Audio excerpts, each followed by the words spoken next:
Hello, and thank you for tuning in to my talk on classical and late antique medicine in early medieval Europe, the curious vernacular afterlife of Galen before Galenism.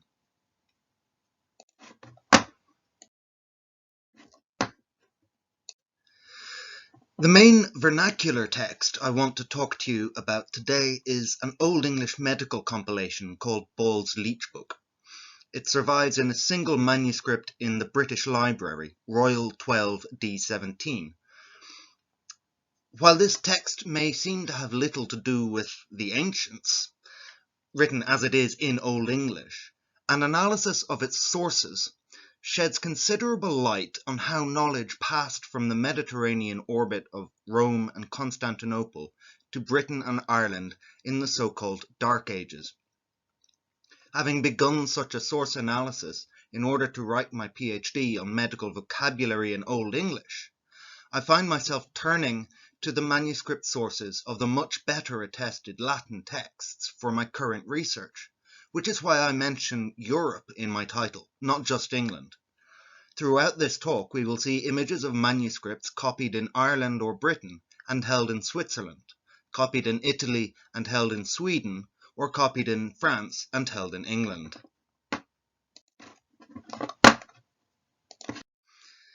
The language of medical practice and theory in ancient Rome, or at least in imperial Rome, was not Latin, it was Greek, because Greek was the language of philosophical study. Although people did write about medicine in Latin as early as Celsus, we don't even know if Celsus was actually a practicing physician, and his medical writings formed part of a larger encyclopedia. The encyclopedist Pliny the Elder was actually quite hostile to Greek-speaking physicians.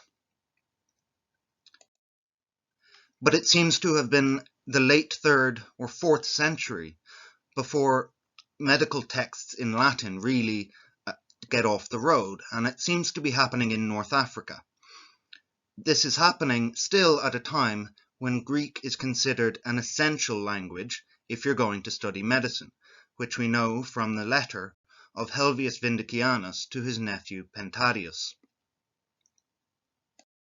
The writings of these Carthaginian physicians seem to have reached England by the 7th century, probably earlier.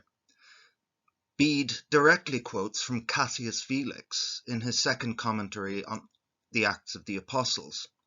Elsewhere, he quotes the letter of Vindicianus to Pentadius to explain the 4 humours and the 4 ages of man.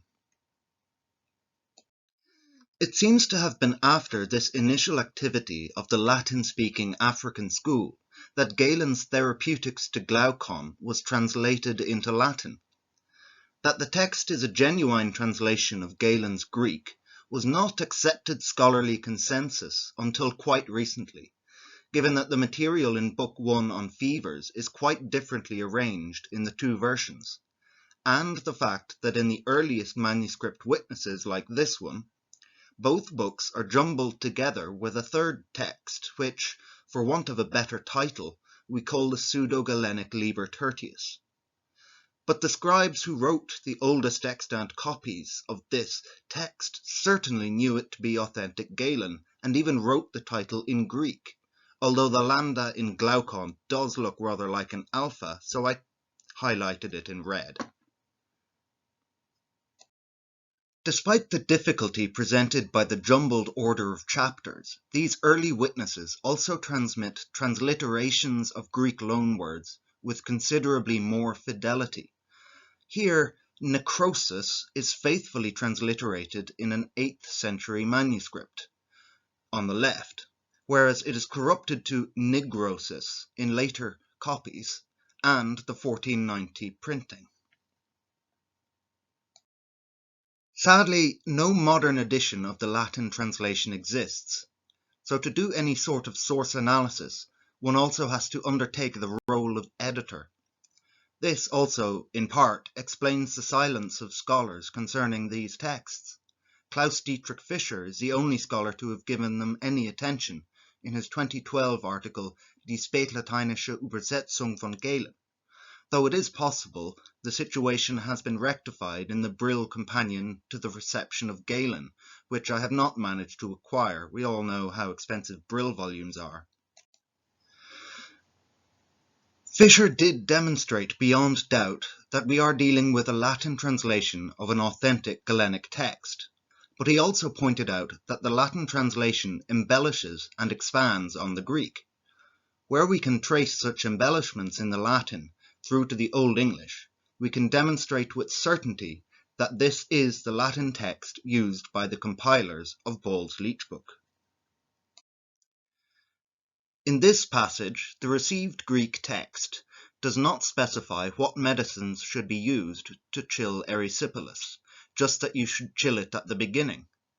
The Old English directly translates the Latin expansion of this passage, specifying that the heat must be chilled with a bread poultice of coriander and cold water, or a wax salve of coriander, or a honey salve with wine and egg white.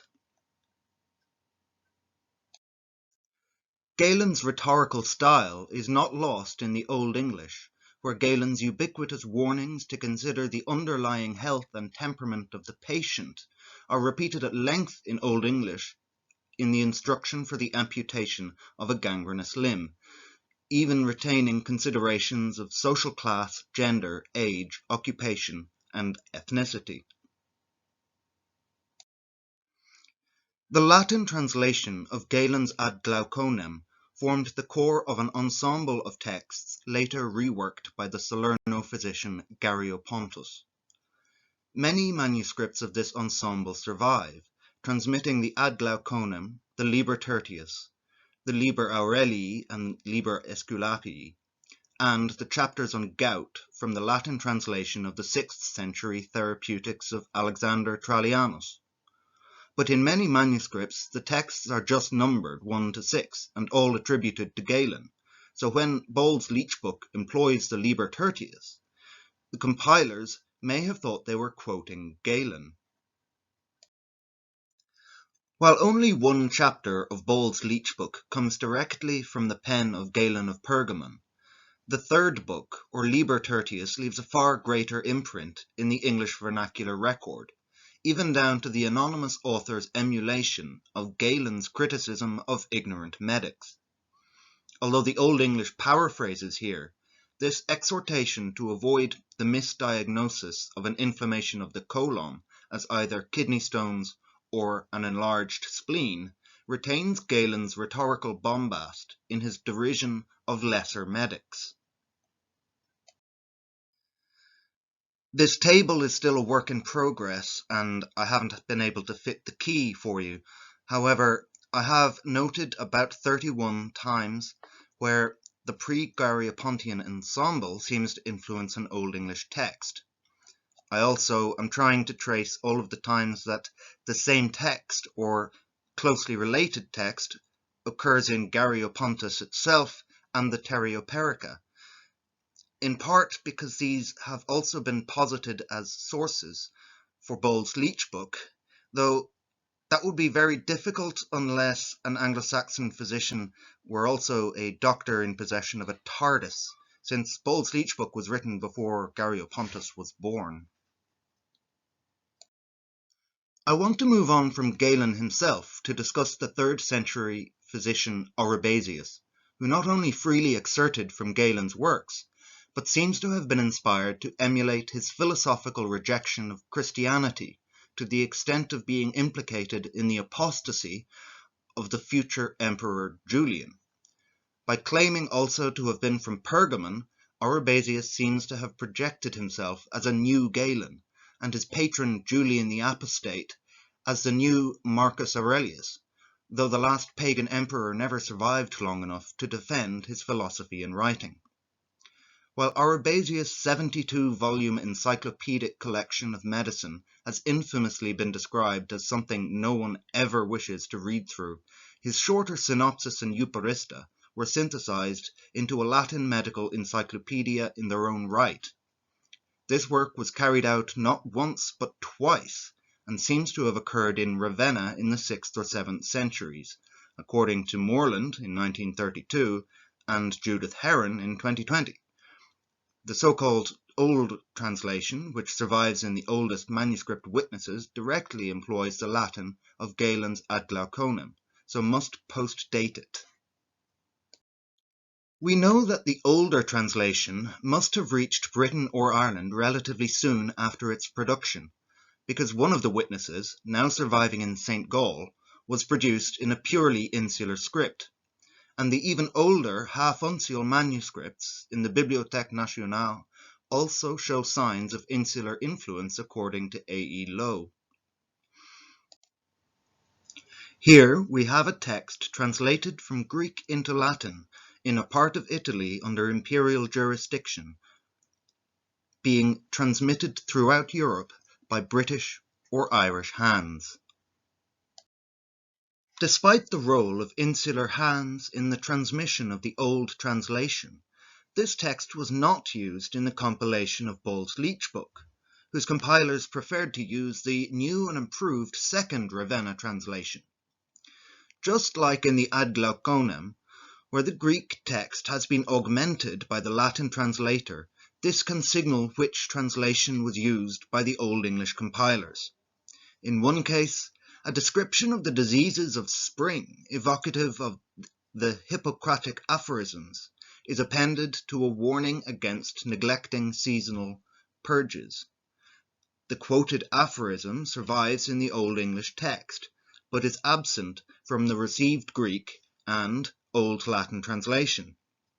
The Old English and New Latin then faithfully pick up after this interpolation, and continue following the Greek text for several further clauses.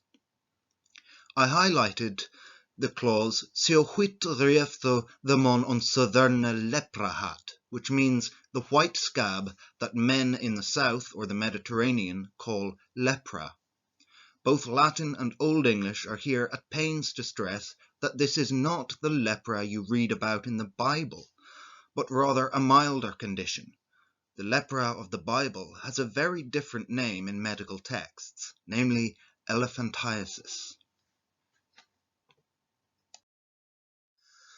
But the Greek medical literature of antiquity, translated into Latin in late antiquity, nevertheless reflects the social and material conditions of the Mediterranean. While dried spices, resins, wine, oil, and rare minerals could be and were shipped overseas as far as the Atlantic, certain medical ingredients would not have survived a long sea journey. The problem of exotic medical ingredients rendering such medical texts useless in the northern climate of England is specifically mentioned by Kineherd of Winchester in a letter to Lull of Mainz, written around the year 750. One can assume that, given the similar latitudes of Mainz and Winchester, Bishop Lull would have sympathized and dispatched what practical or empirical texts he could based on his own similar experience. Another problem from this time is that at some point during the Umayyad or early Abbasid Caliphate, exports of certain commodities out of Egypt, such as natron, suddenly ceased, most notable in a catastrophic collapse in the quality of glassware in Western Europe.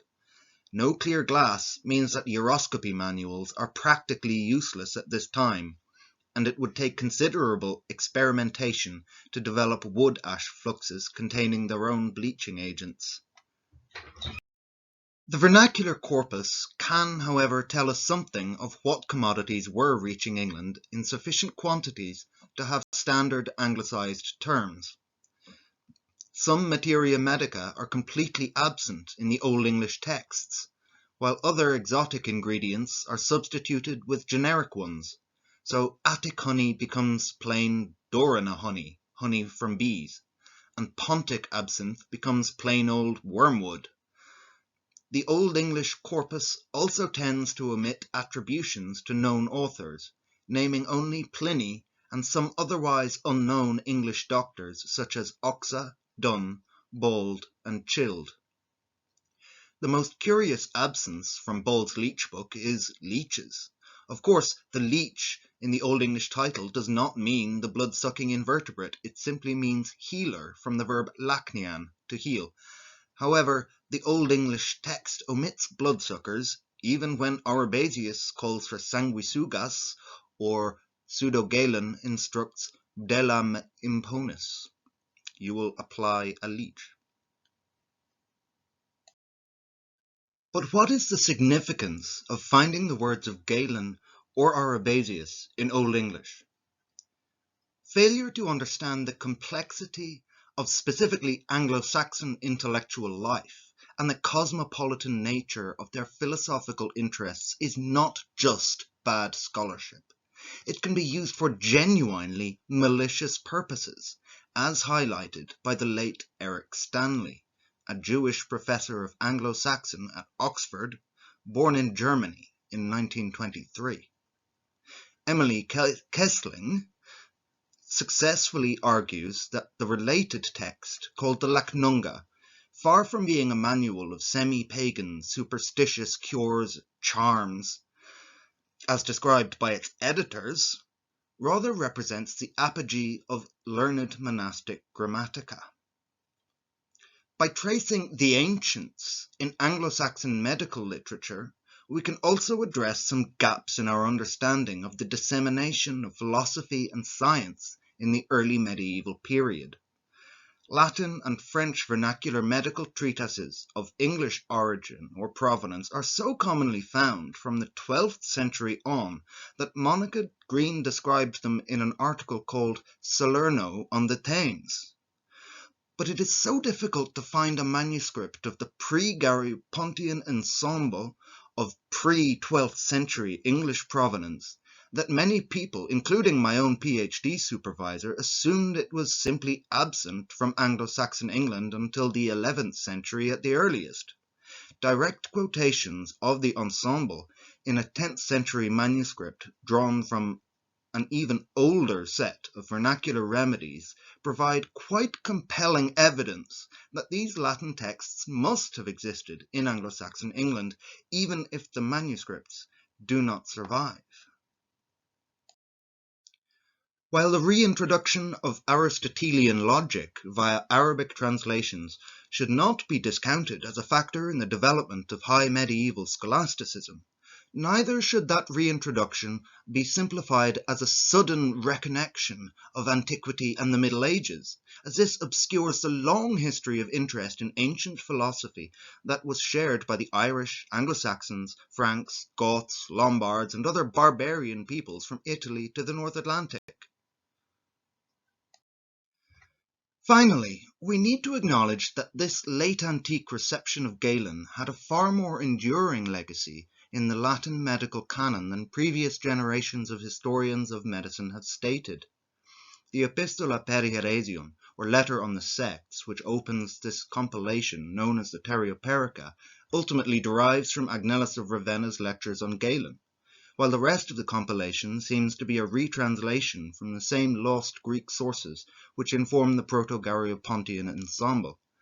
The more I trace the Latin sources of the 10th century Old English medical corpus, the more I realize that the dissemination of the textual tradition of the Salerno school of medicine is far less an intellectual watershed than is often suggested, especially given that both the ensemble and the Tereoperica constitute the core of the textual tradition associated with Salerno, but predate Constantine the African's translations of the Persian and Arabic Galenic corpus by up to 5 centuries, and must somehow have made the long journey from Ravenna to England in either manuscript or papyrus centuries before the earliest extant English witnesses were copied. This was not, as Singer and Grattan described it, a tradition which left no legitimate successor, as this 13th century English text based on the Tereoperica attests. If I were Captain Jonathan Archer, I might reflect that it's been a long road getting from there to here. Don't worry, I won't try and sing. But I'll stop trolling you now and give you a short bibliography. Thank you very much for listening.